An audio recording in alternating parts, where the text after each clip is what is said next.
Oh my god.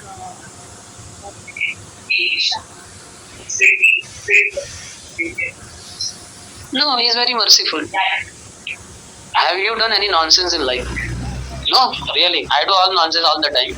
You are very grateful, pure devotee. Sorry for offending. So, though I have been doing nonsense for many lifetimes and in this life as a brahmachari also, Krishna is very mercifully there in my heart and he gives me the intelligence. Now you should eat now. Now you should take rest. Now you should do this. He is guiding me 24 by 7. In fact, my counselor is Radhe Shambhu. He is all around the world. But Paramatma is my actual, real, close counselor. He is all the time guiding. So he is very merciful. Despite all the nonsense I do, he is not leaving my heart. The moment he leaves my heart, I will die on the spot. Because death means actually Paramatma leaves heart first. And then Atma leaves. And then the subtle body and all that. So God is very merciful. He is not a taskmaster. Most merciful. He is going free. The nice sunlight is there now. So soothing. He is giving fresh air. He is giving fresh water.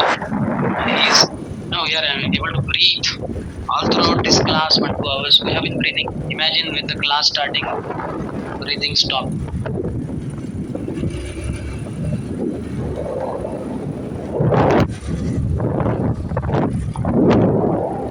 You can see in 4.14, 5.15, and 9.3 or 9, three verses. Prabhupada is quoting the same shloka in Bhagavad Gita. Why is he quoting that? Because it will increase the volume of the book. But it is most important verse and it is from Vedanta Sutra. What is the verse?